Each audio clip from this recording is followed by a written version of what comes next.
Hello, everyone, and welcome to the joint session of our cross-cutting themes, Impact and MIDAS. I'm Iram Durrani, the Deputy Co-Lead for Impact theme. I will be co-chairing today's session with Jerry Allen, the Deputy Co-Lead from MIDAS theme. Just a few things we always talk about is to please keep your microphones on mute and use the chat button for questions. All recordings will be available on ARCNorth website and webpage, and you can contact the teams on these email addresses. We have 4 presentations for you today and an equity session. Can we have the next slide, please?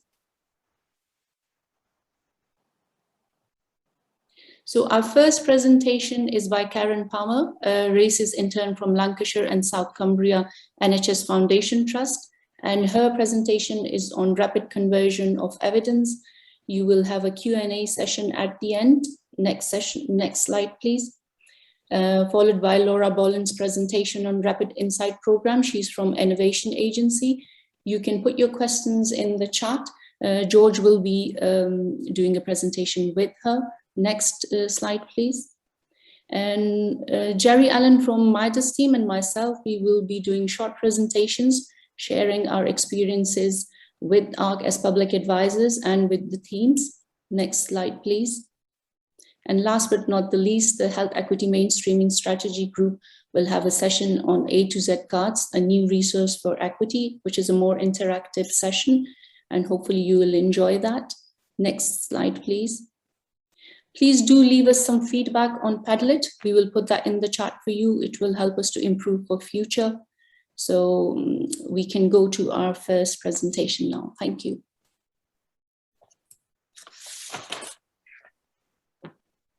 Good morning, everybody.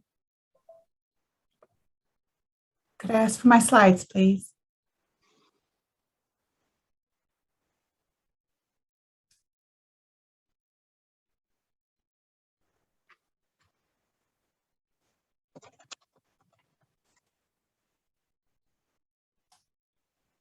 Thank you.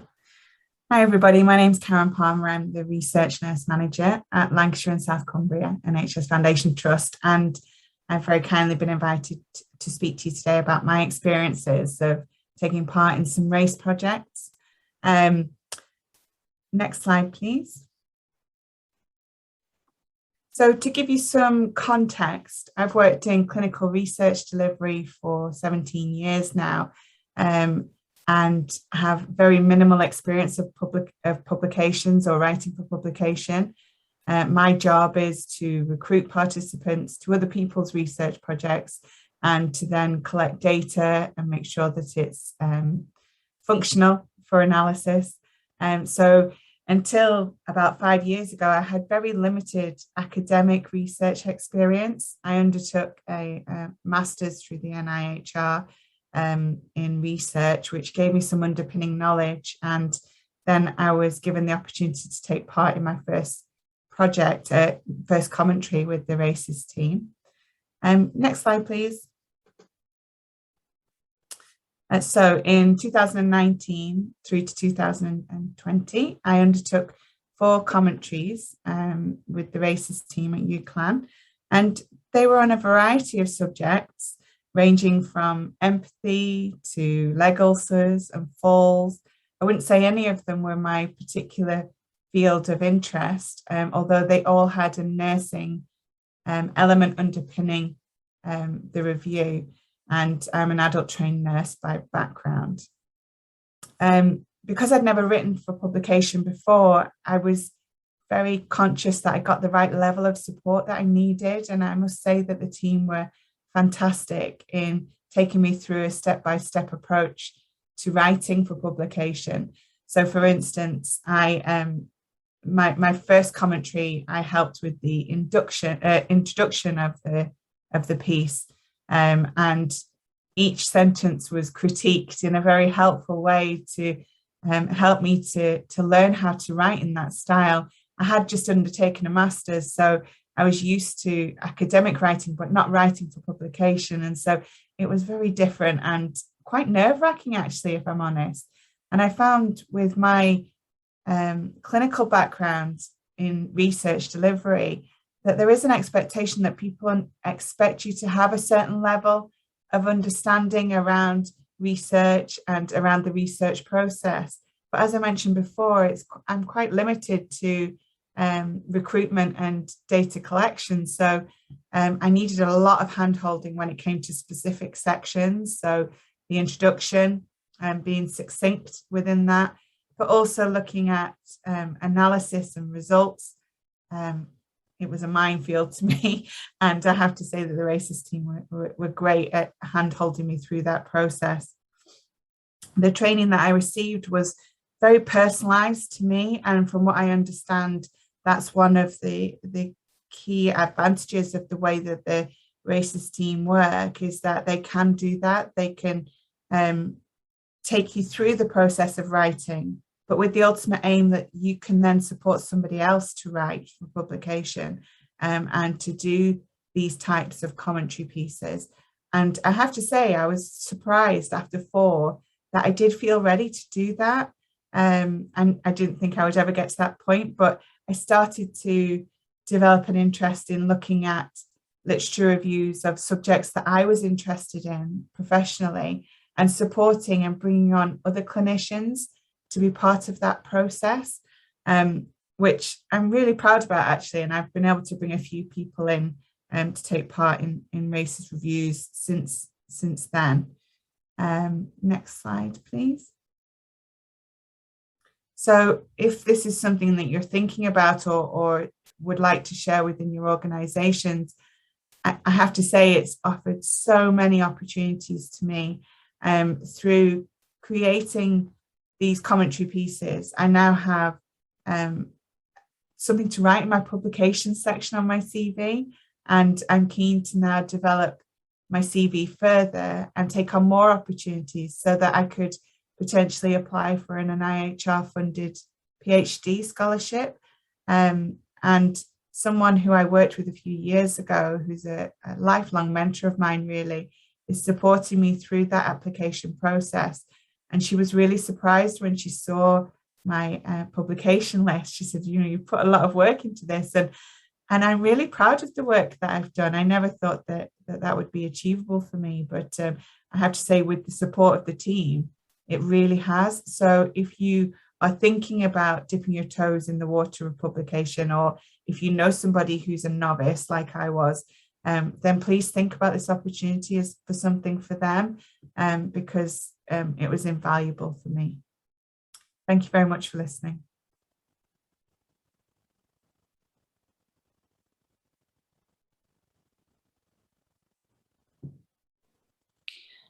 Any questions?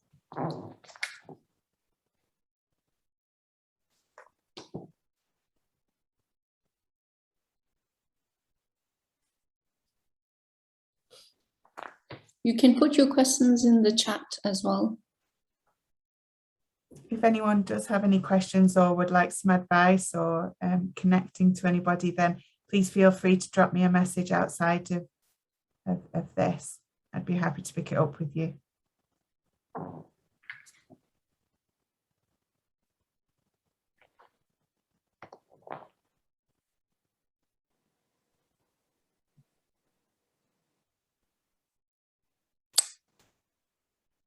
Okay, looks like nobody has any questions. How can people apply to work on RACES? Selena's asking. There is an email address, I believe, that you can get in touch with. I was actually put in touch with the team by someone else, a nurse at Lancashire Teaching Hospitals who'd taken part in a RACES project, and she did an introduction for me. I think James is on the call, and Joe Harrison. They're the main people to get hold of, I believe.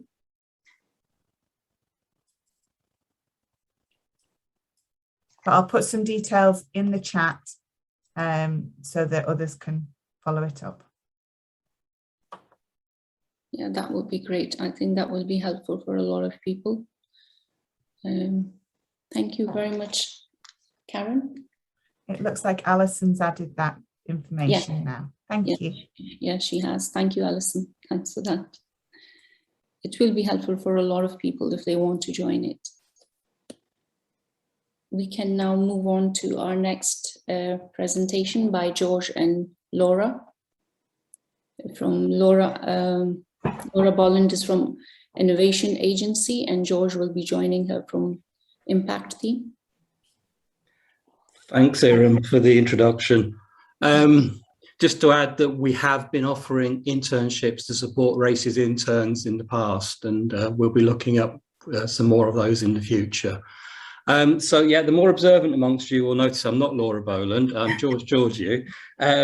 When we were discussing this presentation with Laura from the Innovation Agency, we decided we really needed to link it back to something that we spoke to you about, those of you that were there, in April at the ARCFEST, which was something called the Beneficial Changes Network, or the BCN as it was called at the time, and some of the projects that we were going to put forward for consideration as part of that.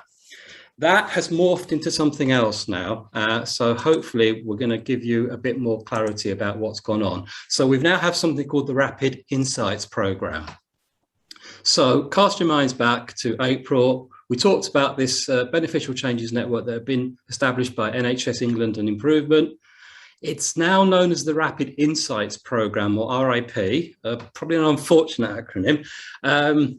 But this is the work that the ARCs have taken forward with the innovation agencies across the Northwest now. So we're working with ARC Greater Manchester, the Innovation Agency and Health Innovation Manchester to look at some of the innovations in health and care services that were initiated or accelerated during COVID.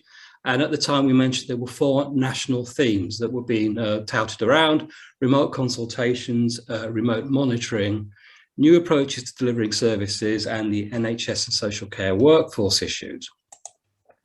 If you remember at the time, if you were there were 4 projects that we spoke about. We've whittled them down to 2 now.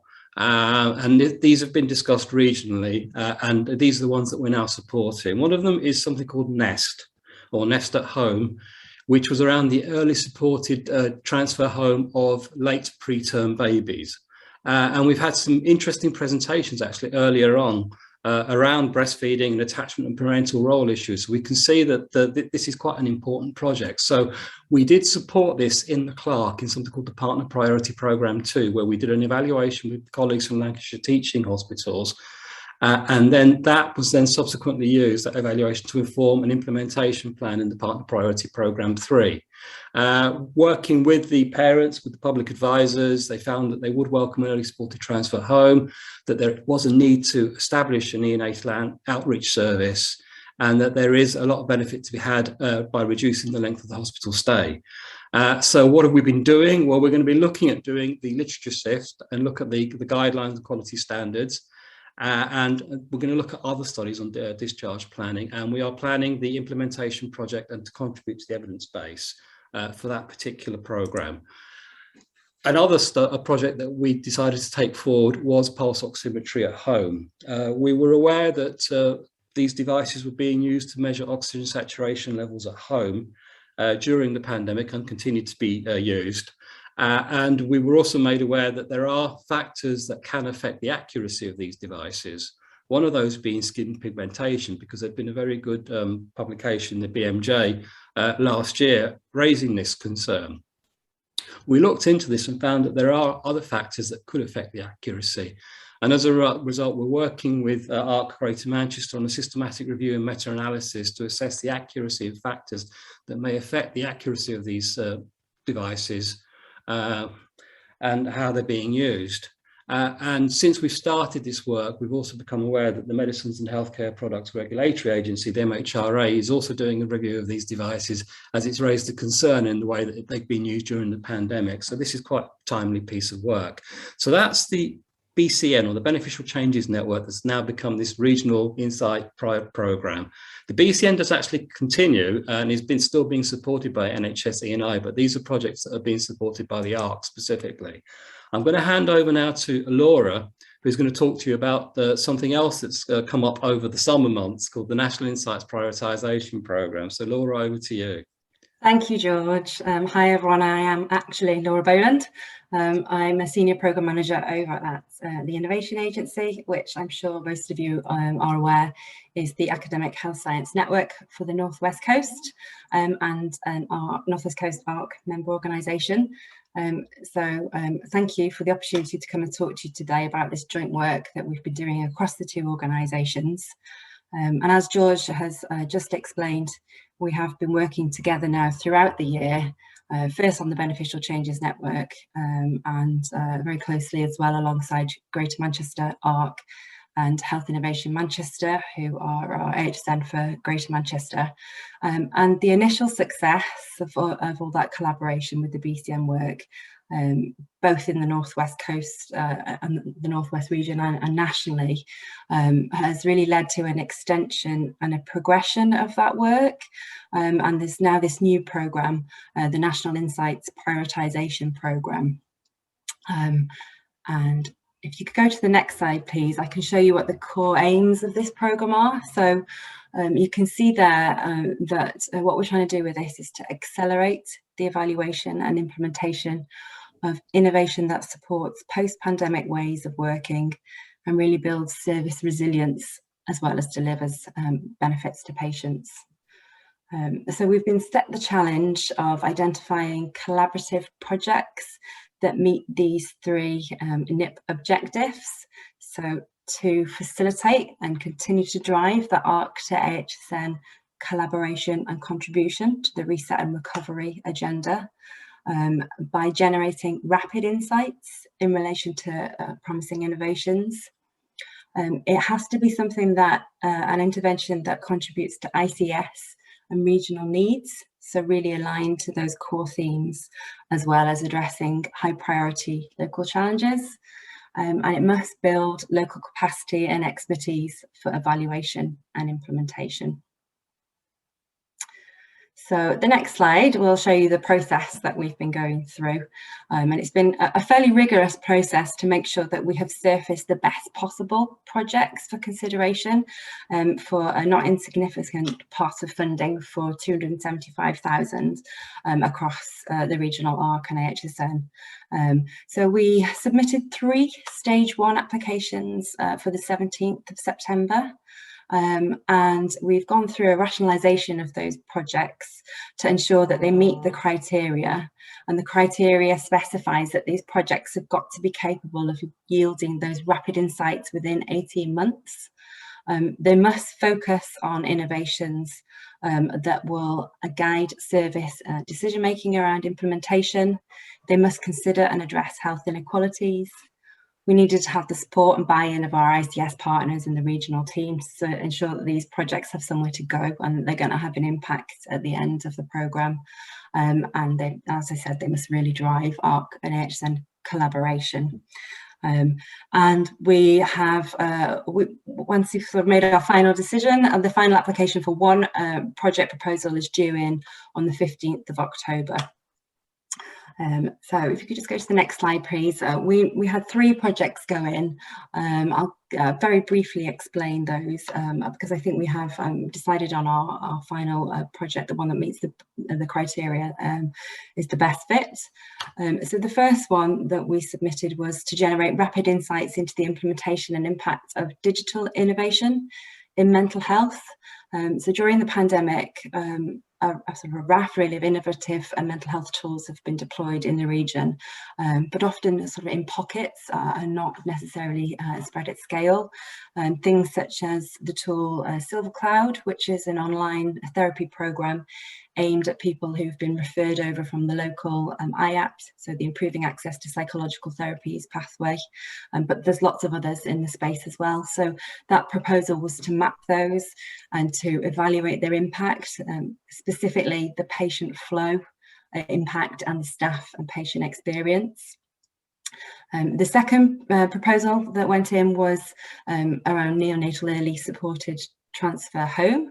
So as George has already explained, there is work, there's a new pathway NEST that's being evaluated already, but there are other approaches in the region. So this project would be to map those, to evaluate them and to pull together that understanding of the different approaches to early supported transfer home, with a particular focus on their impact on health inequalities.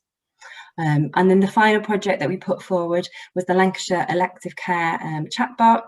So Lancashire and South Cumbria ICS have been developing a chatbot for their elective care waiting list that will do a clinical validation and help to risk assess and mitigate for some of those patients that are most at risk of ongoing and future harm. But ultimately, once we reviewed the criteria, we have identified the Neonatal Early Supported Discharge project as the forerunner for the Stage 2 application.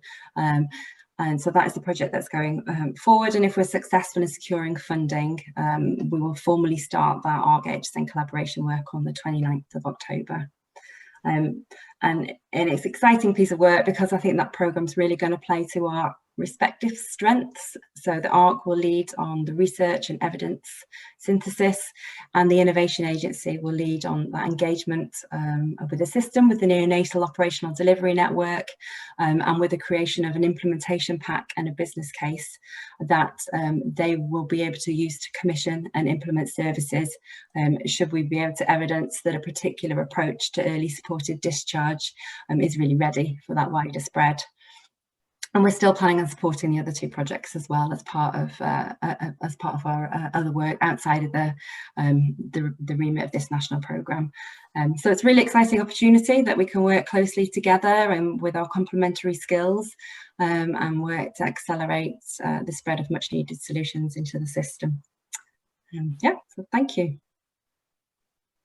Any questions?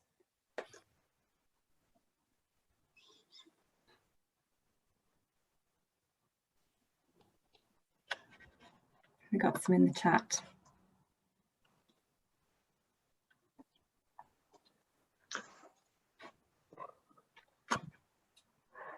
So Laura, I'm going to step in here and I want to firstly thank George, Laura and their teams for a fascinating presentation, which I'm sure was thought-provoking for all of today's participants. I think the routine here is that colleagues can post questions in the chat on the Zoom, just to point that out, not on the platform for the main ARCFEST today. And Laura and George, I'm sure you'll be able to deal with some of those queries over the next few minutes. So thank you very much for such a thought-provoking presentation. I would also like to thank my colleague Iram for hosting the IMPaCT MIDAS session thus far today. For the second half of our input, I will be your guide. And next up, today will be two short videos from Iram and I, in which we describe our work on the IMPaCT and MIDAS programs respectively. Dave, can I ask you to please run the videos?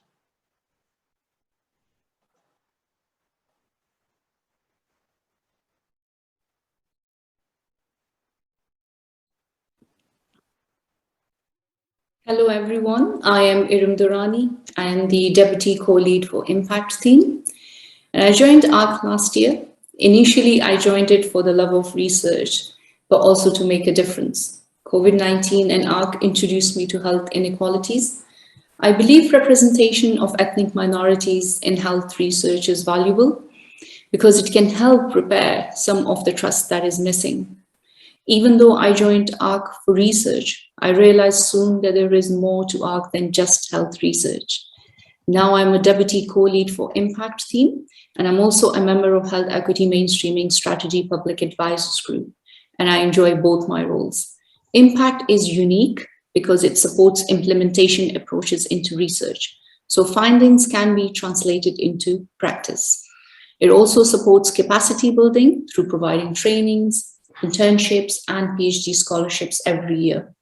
It supports work that can influence health both regionally and nationally, and also is very keen on promoting the wonderful resources that ARC has developed to other regions, including the Hayat and its public advisors. Now, I've had a range of opportunities through ARC. All this has enabled me to develop my skills. Now I'm doing presentations, I'm chairing, I'm a co-applicant, I've been a part of interview panels and received training. It all has maximized my involvement and I have learned a lot. But I have to admit that there has been a shift in my interests, because a lot of things and people have inspired me throughout this year. I remember I watched a powerful documentary called Unnatural Causes. It was aired in 2008 in America, and it exposes the social, economic, and racial disparities in health. From there, I started following Sir Michael Marmot's body of work. His Health Inequality Review, Fair Society, Healthy Lives, to Build Back Fair, all talk about fixing social determinants of health in order to reduce health disparities. But for me, the most inspiring of all has to be the public advisors that I have met through ARC. Whether they are the ones who are fighting an illness, caring for their loved ones, or wanting to make a real difference just like me, I respect them all for their strength, the resilience, and the empathy that they have. It is them who have taught me that it's not just always about the needs of socioeconomic groups, it's also about individual needs that requires bespoke integrated care. And all this has changed me. I don't know where my journey will take me, but I do know that wherever I will be, my interest and my focus will be always to minimize that health gap. Thank you so much for listening.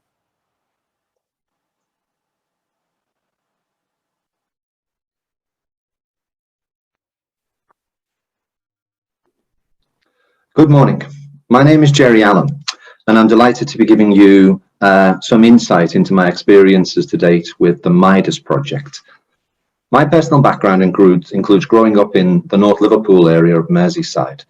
I have an involvement in politics and very much an awareness of the impact of poverty and health inequalities. My professional background includes work in the theatre and the arts, 2 decades of work in children's services, principally with the Sure Start and Children's Centre programs, which also included work with academic institutions, among which was a project with UCL and Professor Michael Marmot.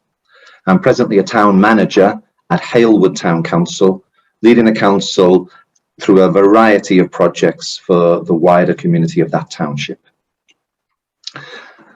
I became a public advisor in June 2020. I became involved directly as a result of investigations into the early challenges of the COVID-19 crisis. And in fact, this project continues. Earlier this year, I was accepted as a deputy co-lead for the MIDAS project, looking at cross-cutting themes. This is led by Dr. Alison Doherty and Dr. Andy Clegg. The project, I think, is very engaging. I feel very well supported, and I am kept to task certainly by Alison. My recent work has involved producing HEMS summaries in collaboration with academics within the projects, and also the planning and coordination of today's ARCFEST, including this segment and the hosting of the MIDAS and IMPaCT joint sessions. Now, bit of advertising. We have a vacancy for the deputy co-lead within the MIDAS project to work alongside myself. Logically, I highly recommend this to new PAs and incumbent PAs if you're so interested. I can guarantee you will be well supported, and I think find yourself working on a range of interesting and engaging projects. Finally, more than anything, I both enjoy my experiences within the MIDAS project and find my experiences fulfilling. The projects, as I've stated, are diverse and often take me out of my lived experience and out of my comfort zone. But I like this, and I know my contribution is valued and makes a difference. Thank you.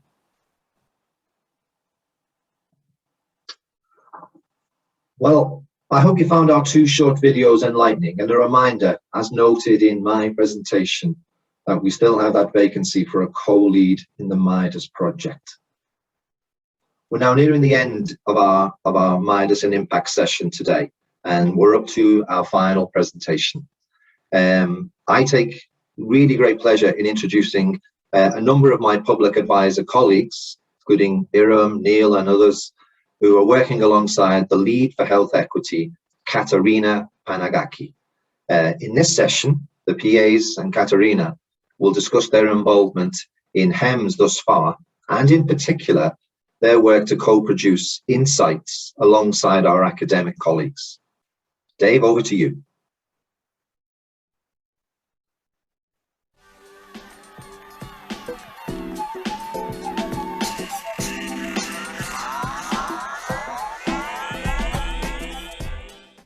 The concept of equity and inequality can be confusing, especially since they are often interchangeable.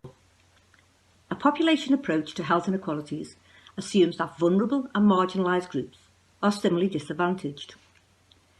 It proposes that providing those at the high-end risk of population with access to the same health resources as everyone else will reduce the inequalities and benefit health.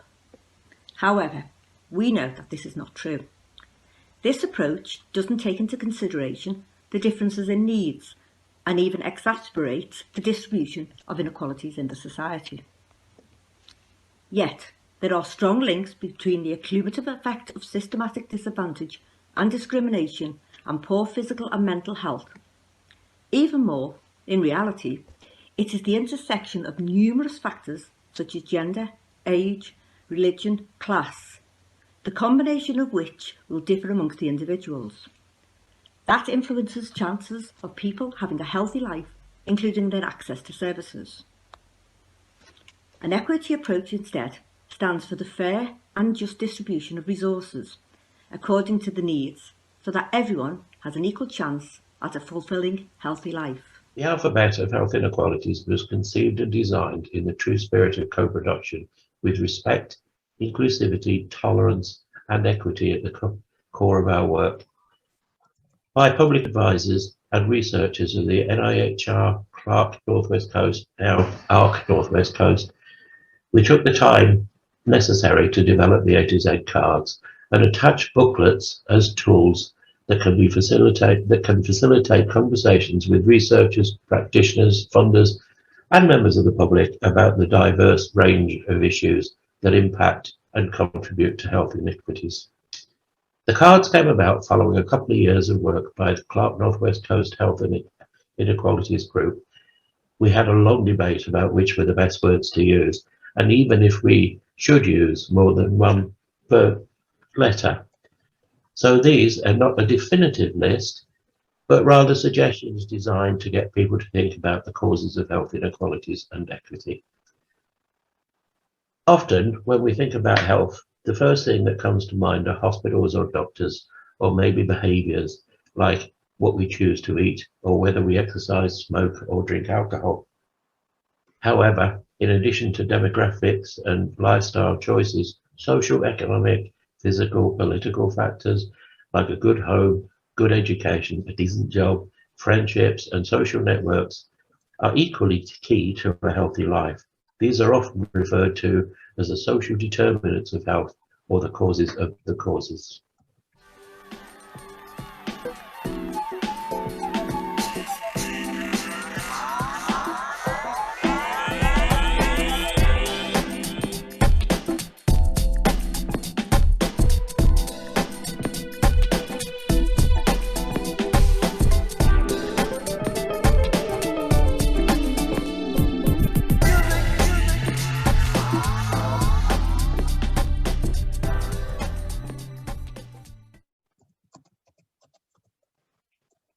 Yes, we've got this was an example, if you will, of how you might use the alphabet. I'll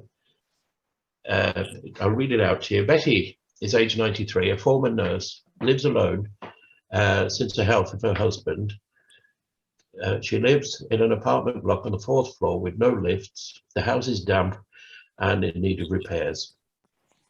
She recently had a fall and broke her arm. She had to spend a week in hospital before being discharged home with no care package in place. Betty has 2 children who live on the other side of the country. She has a single friend who visits a few times a week to do the shopping and help where needed. Betty lives on a small pension. Now, the idea of going through that was to get people to think about and maybe start a bit of a discussion on how we might use the cards, the alphabet, to see how they would affect Betty, or which ones are appropriate. But having said that, I don't know how many people here have actually ever seen the cards. Sandra, I don't know if you want to come in and help me here. Okay, I think what we were saying is that this is just a short story to actually give you an idea of thinking about it. So we're saying about Betty, for example. So, you know, she lives on the, was it the 4th floor? So she doesn't have access to a lift. So the health inequalities there. She doesn't have any friends. So there are health inequalities about, you know, how she actually gets her shopping. So we were looking at, say, for example, you know, support, S for support. What support is available to her? What support is available within the area she lives? What, you know, B's just come up, you know, what barriers are there for her to get the correct health and social care that she needs? So it's really to sort of like give you a thought of, you know, how she is disadvantaged and how the support system could be put in place. So we have, I think we have 4 of these small scenarios. And this is where I was mentioning about we as the HEMS group would like to be involved with you more. We'd like to say to you, you know, let us come to you, let us have a meeting, let us have a workshop so we can discuss with you to get your ideas and your thoughts on letters, your thoughts on where the health inequalities are. And then from that, it can be cascaded out through the ARC and get more of a greater understanding of, you know, what the HEMS group is all about. I think that's what we're trying to say, Alan. Sorry, my phone went. Okay. Right. So basically, it's just about us cascading it out to the rest of ARC and to have workshops. So, you know, it really is about the word I always use. It's about implementing, and it's implementing what we actually have put together, what we've learned. Alan? Yeah, I think also, not just actually, if Mark will forgive me here, not just within ARC. I had, was it last week? I had the opportunity, I was in a meeting with somebody from the Liverpool City region on behalf of the Liverpool City region mayor. And he attracted a group of people together to talk about equality, health equality, because apparently they have to write some sort of policy on health equality in the city region. And I actually told him, I said, actually, you're asking the wrong question. What you should be talking about is health equity in the city region. And I did my very best to explain to him what the difference was. I think you'd have been proud of me, you people on the HEMS group, because I think it opened their eyes a little as to what the difference is. I love, by the way, that little cartoon with the 3 boys standing on the boxes. That, to me, that just is a perfect explanation of what it's about. Also, a couple of weeks ago, I actually sat in on a meeting, a new applicant, to help them fill in the HIAT form. And you know, if applicants have got a problem with that, if members have got a problem doing that, I'm more than happy, and I'm sure you are, Sandra, and the rest of us, to help them complete those forms. Iram, I'm sure you are as well. They can be difficult. Some of those questions are quite hard, and they're not obvious what the answers are. So yeah, be more than happy to do that as well. I see Mark has his hand up, Iram. I don't know if it's a legacy. Yeah, it's related to this. It's just to let colleagues know that there's been a project that's been ongoing with the HIAT, the Health Inequalities Assessment Toolkit, between ourselves in ARC and the School for Public Health Research. And there's been a revamping and expansion of the HIAT, which is, as you know, one of the toolkits that underpins this equity work that we're doing. And a lot of what you're talking about, the expansion and thinking about age, place, ethnicity, etc., will be gender will be coming into the new HIAT and into the new website where it will be held and housed, which will greatly expand the resources and the information to help underpin this work and provide a resource for colleagues who are doing these workshops and working with the tools. That should happen around December or the early new year. Yeah, I think the intention is to do a bit of a launch at the December ARCFEST. Yeah, absolutely. But I just thought I'd sort of preview it here. Yeah. I'm just conscious of time. Thank you everyone for attending the workshop today, and I hope you found the Betty scenario interesting and thought-provoking. We know that research in inequalities has often focused on social and economic factors alone, but hopefully this exercise helped you to think beyond that and focus on issues of health equity and intersectionality. You can contact us on our email if you're interested. We'll be very interested. We'll be very happy to help you and provide you workshops where we can maybe explore more scenarios and go a bit more in details.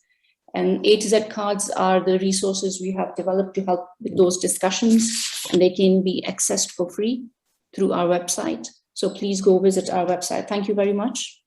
I think we have run out of time now in this session. Thank you, everyone.